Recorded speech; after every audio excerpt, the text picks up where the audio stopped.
welcome you. I am Mohammad Suhail. Today we're going to see about edema. Edema is a swelling of soft tissue due to increased interstitial fluid. The fluid is predominantly water, but protein and cell rich fluid can accumulate if there is infection or lymphatic obstruction. Edema may be generalized or local. It sometimes appears abruptly. Patient complains that an extremity sudden swells. More often, edema develops insidiously, beginning with weight gain, puffy eyes at awakening in the morning, and tight shoes at the end of the day. Slowly developing edema may become massive before patient seeks medical care. Edema itself causes a few symptoms other than occasionally a feeling of tightness or fullness. Other symptoms are usually related to underlying disorders. Patients with edema due to heart attacks, heart failure, often have dyspnea during exertion, orthopnea, paroxysmal nocturnal dyspnea, and patients with edema due to deep vein thrombosis often have pain. Edema due to extracellular fluid volume expansion is often dependent. Thus, in ambulatory patient, edema is in the feet on lower legs. Patient required bed rest develop edema in buttocks, genitals, and posterior thighs. Women who lie on only one side may develop edema in the dependent breast. Lymphatic obstruction causes edema distal to the site of obstruction. Pathophysiology. Edema results from increased movement of fluid from the intravascular to the interstitial space or decreased movement of water from the interstitium into the capillaries or lymphatic vessels. The mechanism involves one or more following: increased capillary hydrostatic pressure, decreased plasma oncotic pressure, increased capillary permeability, or obstruction of lymphatic system. As fluid shifts into the interstitial space, intravascular volume is depleted. Intravascular volume depletion activates the renin-angiotensin-aldosterone vasopressin system, resulting in renal sodium retention.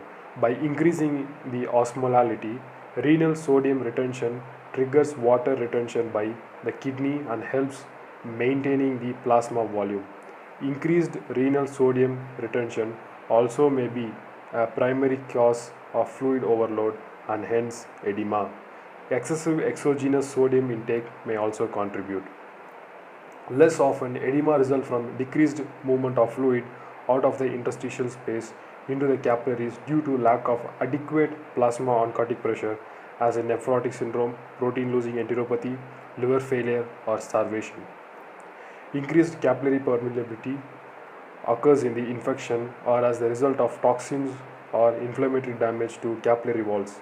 The lymphatic system is responsible for removing protein and WBCs from the interstitium.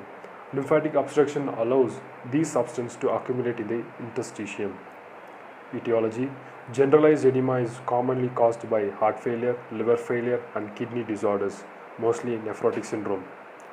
Localized edema is commonly caused by deep vein thrombosis or another venous disorder or venous obstruction like tumor, infection, angioedema, and lymphatic obstruction.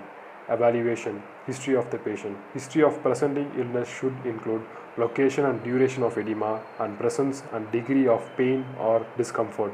Female patients should be asked whether they are pregnant and whether edema seems related to menstrual period. Having patients with chronic edema keep a log of weight gain or loss is valuable. Review of system should include symptoms of causative disorders including dyspnea during exertion, orthopnea and paroxysmal nocturnal dyspnea, alcohol or heparotoxin exposure, jaundice and easy bruising, malaise and anorexia, and immobilization, extremity injuries or recent surgery. Past medical history should include any disorders known to cause edema, including heart, liver, and kidney disorders and cancer. The history should also include predisposing conditions for these causes, including streptococcal infection, recent viral infection, chronic alcohol abuse, and hypercoagulable disorder. Drug history should be included. Specific questions about drugs known to cause edema. Patients are asked about the amount of sodium used in cooking and at the table. Physical examination. The area of edema is identified and examined for extent, warmth and erythema and tenderness. Symmetry or lack of it is noted. Presence and degree of pitting is noted. In general examination, the skin is inspected for jaundice, bruising and spider angiomas. Lungs are examined for dullness to percuss, reduce and exaggerate the breath sound, crackles, rhonchi and pleural friction rub are noted. The internal jugular vein height is noted, waveform and reflex are noted. The heart is palpated for thrills, thrust and parasternal lift and asynchronous abnormal systolic bulge. Auscultation for loud pulmonic component of second heart sound, third heart sound, fourth heart sound, murmur and pericardial rub or knock is done. All suggest cardiac origin. The abdomen is suspected, palpated and percussed for ascites, hepatomegaly and splenomegaly to check for a liver disorder or heart failure. The kidney are palpated and the bladder is percussed. An abnormal abdominal mass, if present, should be palpated. Red flags. Certain findings raise suspicion of more serious etiology of edema.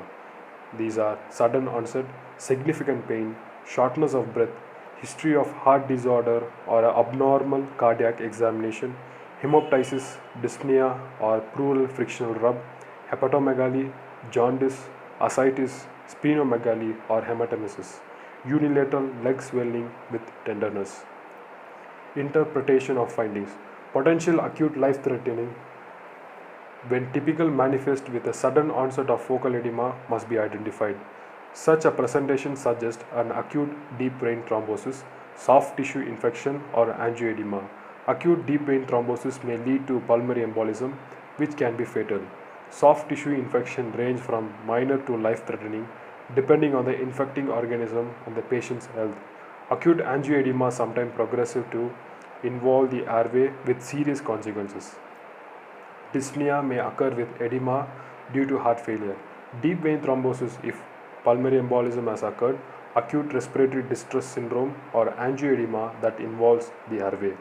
Generalized, slowly developing edema suggests a chronic heart, kidney or liver disorder. Although these disorders can also be life-threatening, complications tend to take much longer to develop. Testings. For most patients with generalized edema, testing should be included complete blood count, serum electrolytes, BUN, creatinine, liver function test, serum protein level, and urine analysis are done. Other tests should be done based on the suspected cause like brain natriuretic peptide for suspected heart failure, D-dimer for suspected pulmonary embolism. Patient with isolated lower extremity swelling should usually have venous obstruction excluded by ultrasonography. Treatment. Specific causes are treated. Patients with sodium retention often benefit from restriction of dietary sodium. Patients with heart failure should eliminate salt in cooking and at the table and avoid prepared food and with added salt. Patients with advanced cirrhosis or nephrotic syndrome often require more sodium restriction. Potassium salts are often substituted for sodium salt to make sodium restriction tolerable. However, care should be taken, especially in patients receiving potassium sparing diuretics and ACE inhibitors or angiotensin II receptor blockers, and in those with a kidney disorder because potentially fatal hyperkalemia can result. People with condition involving sodium retention may also benefit from loop or thiazide diuretics. However, diuretics should not be given only to improve the appearance caused by edema. When diuretics are given, potassium wasting can be dangerous in some patients. Potassium sparing diuretics like amloride, triamterene, spironolactone and eplerenone inhibit sodium resorption in the distal nephron and collecting tubule. When used alone, they modestly increase the sodium excretion. Both triamterene and amloride have been combined with the thiazide to prevent potassium wasting. An ACE inhibitor thiazide combination also reduces the potassium wasting. So, geriatric essential. In the elderly, use of drugs that treat causes of edema requires a special caution, such as the starting dose low and evaluating patient thoroughly when the dose is changed. Monitoring for orthostatic hypotension if diuretic, ACE inhibitor, and angiotensin II receptor blockers or beta blockers are used. Evaluating for bradycardia or heart block if digoxin, rate limiting calcium channel blockers or beta blockers are used. Frequently testing for hypokalemia or hyperkalemia.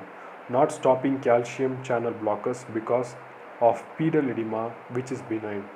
Logging daily weight helps in monitoring clinical improvement or deterioration immensely. Key points: edema may result from a generalized or local process. Main cause of general edema are chronic heart failure, liver failure, and kidney disorders. Sudden onset should trigger prompt evaluation. Edema may occur anywhere in the body, including the brain. Not all edema is harmful. Consequences depend mainly on the cause. Thank you.